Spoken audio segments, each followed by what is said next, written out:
Hello guys, good afternoon. અમે લોકો કેમ અહીંયા આવ્યા છે? ઇન્જેક્શન મૂકવા, વેક્સિન મૂકવા. આને મેં સ્કૂલથી ડાયરેક્ટ લીધો છે અને એને એવું કીધું કે તને મોઢામાં એક ડ્રોપ પીવડાવવાનું છે. તો પછી એને ખબર પડી કે ના, મમ્મી ઉલ્લુ બનાવે છે. હું એને વેક્સિન મૂકવા માટે લઈને આવીશું. હવે આટલો મોટો થયા પછી એ રડશે, શું કરશે મને આઈડિયા નથી. નિશુ, શું કરીશ તું? નહીં ખબર મને. નથી ખબર?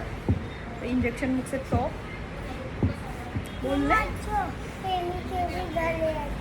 હા, એ વોચ છે એવું. હવે તો તું મને હેરાન કરે છે ને, 2 ઇન્જેક્શન મુકાઈશ.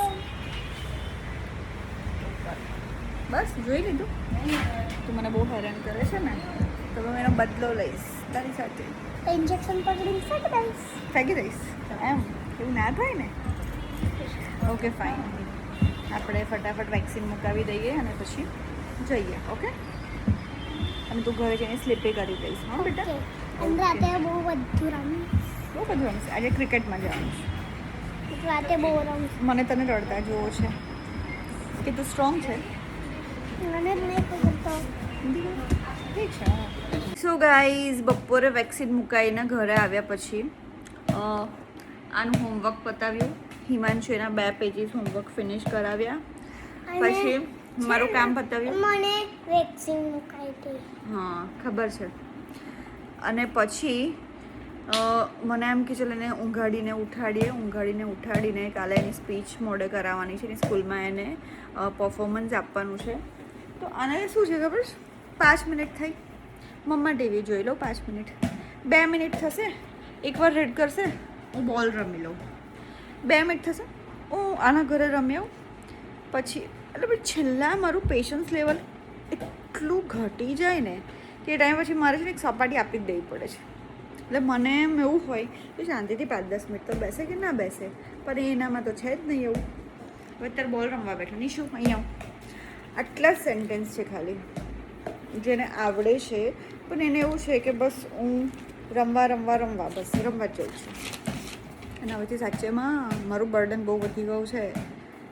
આમ લાગે છે બહુ જ ઘણીવાર સવારથી સાંજ સુધી થોડું પ્રેશર રહેશે. સોમથી શુક્ર એમાં એવું હોય કે એનું શું બાકી છે, શું બાકી નહીં રહી જાય, એનું હોમવર્ક, એનું એક્સ્ટ્રા. ઇવન હું બધી જ વસ્તુના એલાર્મ્સ મૂકીને રાખું છું. Hello guys. મને આજે વેક્સિન મુકાઈ હતી. હા, ન્યૂઝ ચેનલમાં આપી દઉં છું.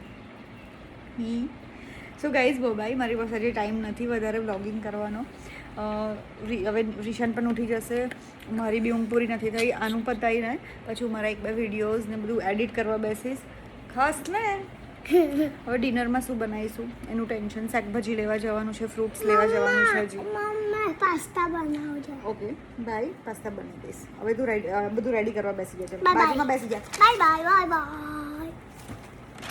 હાય રિશાન, તાર શું લેવું છે? શું લેવું છે? ચોકલેટ. કેમ કરો? હાય મમ્મા. ચોકલેટ કે બિસ્કિટ લેવા આવ્યો છે સ્પેશિયલ. મને શું લઈ આપીશ? બિસ્કિટ કે 2 બિસ્કિટ? ઉભો રહે, હું દાળ લઈ આવું. દાળ દેખાય જ હશે, આટલામાં જ હશે. પુનીત દાળ.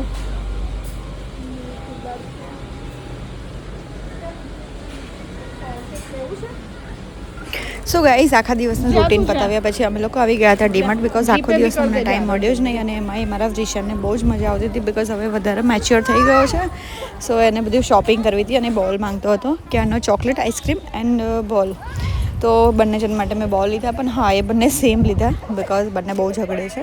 એન્ડ પછી હું બહુ જ મોટી લાઇનમાં ઊભી હતી. સો ગાઈઝ, આ છે મારું ડેલીનું આજનું routine. So welcome to my next vlog. By.